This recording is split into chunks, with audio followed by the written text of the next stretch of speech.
Shalom saudara-saudara. Selamat berjumpa kembali dalam acara M7M Meaningful 7 Minutes bersama Grace Alone Multimedia Ministry.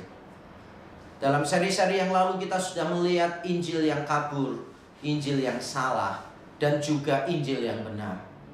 Tapi mendengarkan Injil yang benar saja tidak akan membawa pengaruh apa-apa bagi kita. Saya teringat pada saat Petrus berkhotbah pada hari Pentakosta. Ada banyak orang yang Alkitab katakan hati mereka terharu. Dalam bahasa asli dikatakan hati mereka tertusuk-tusuk. Berarti ada perasaan mereka sudah tersentuh oleh Injil. Tetapi mereka tetap bertanya kepada Petrus, apa yang harus kami perbuat? Dan Petrus mengatakan bertobatlah. Ada satu tindakan yang dituntut seusai kita mendengar pemberitaan Injil.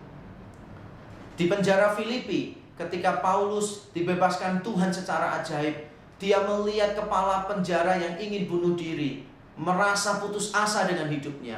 Paulus mengatakan jangan bunuh diri. Dan dia bertanya, apa yang harus aku lakukan supaya diselamatkan? Dan Paulus mengatakan, percayalah kepada Yesus Kristus, engkau akan diselamatkan, juga seluruh keluargamu. Jadi ada sebuah respon yang dituntut ketika orang mendengarkan Injil. Mendengar Injil saja tidak akan membawa perubahan apa-apa bagi kita. Setelah kita mendengar Injil yang benar, bahwa Yesus Kristus mati untuk dosa kita, bangkit mengalahkan upah dosa kita yaitu maut, dan dia menyelamatkan kita supaya kita memberi nilai-nilai kerajaan Allah bagi dunia ini.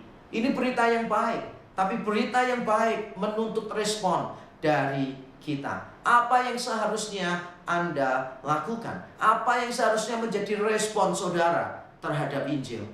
Yang pertama adalah akuilah.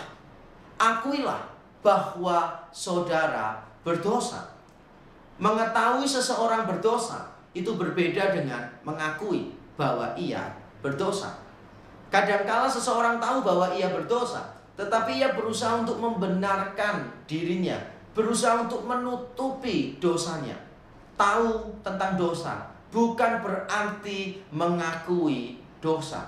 Dan ini merupakan langkah yang sangat sulit, karena kita setelah jatuh dalam dosa, karena kita natur kita yang berdosa, kita menjadi pribadi yang sombong, yang tidak mau disalahkan. Bahkan untuk hal-hal yang kita jelas-jelas salah, kita sangat sulit untuk mengakui dosa-dosa kita.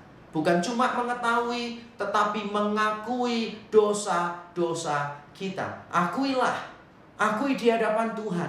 Katakan bahwa Tuhan, aku orang yang berdosa. Aku telah melanggar perintah-Mu. Aku tidak bisa hidup sesuai dengan tuntutan-Mu. Akui. Tanpa pengakuan, saudara tidak akan bisa melanjutkan pada langkah yang berikutnya. Akui dosa-dosamu. Yang kedua, selain kita harus mengaku dosa-dosa kita, yang kedua adalah percayalah. Mengakui dosa-dosa kita itu tidak cukup.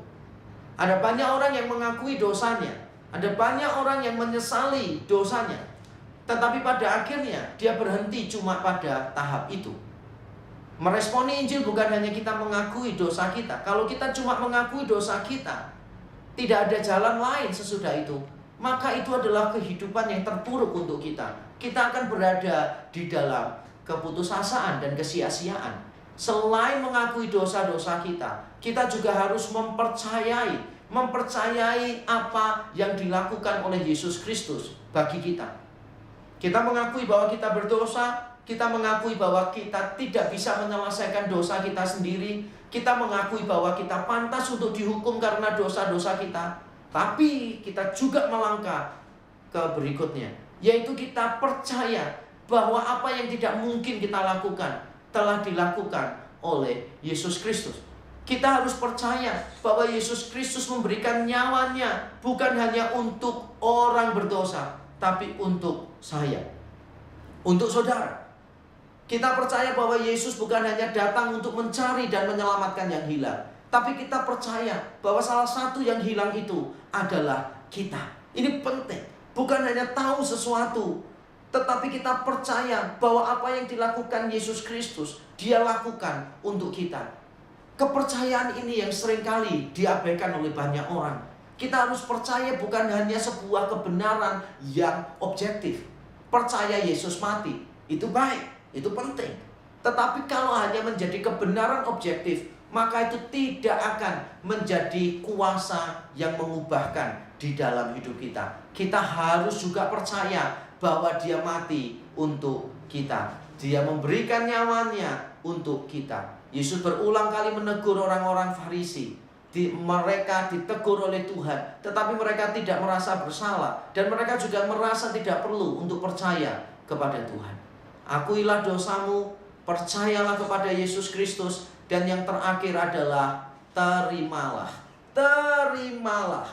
Kita ini perlu menerima Yesus Kristus sebagai Tuhan dan Juru Selamat kita.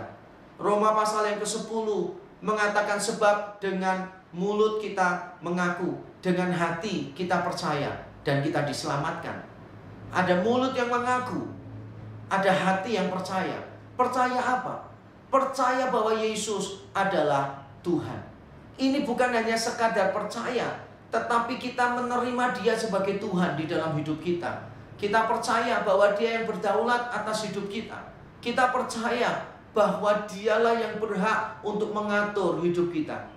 Sama seperti Paulus katakan di dalam Galatia pasal yang kedua, sebab hidup yang kuhidupi sekarang adalah hidup di dalam iman kepada Anak Allah yang telah menyelamatkan aku.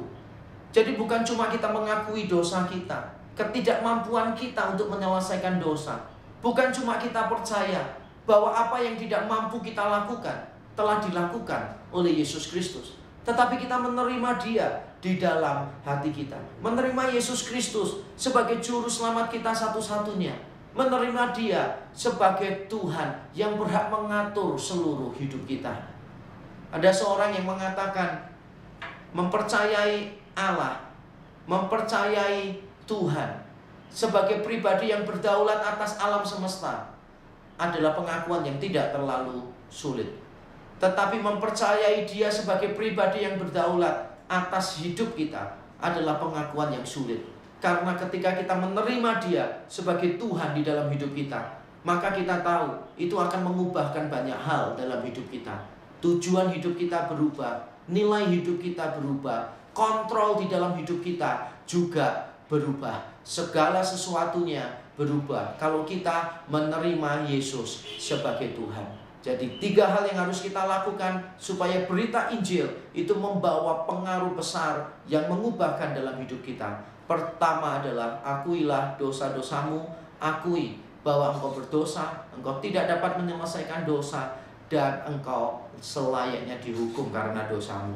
Yang kedua, percayalah. Percaya bahwa apa yang tidak mampu engkau lakukan telah dilakukan oleh Yesus Kristus. Percayalah bahwa apa yang dilakukan Yesus Kristus adalah bagi engkau secara pribadi. Dan yang ketiga, terimalah. Terima Yesus Kristus sebagai Tuhan yang berhak mengatur hidupmu, yang berhak mengontrol hidupmu.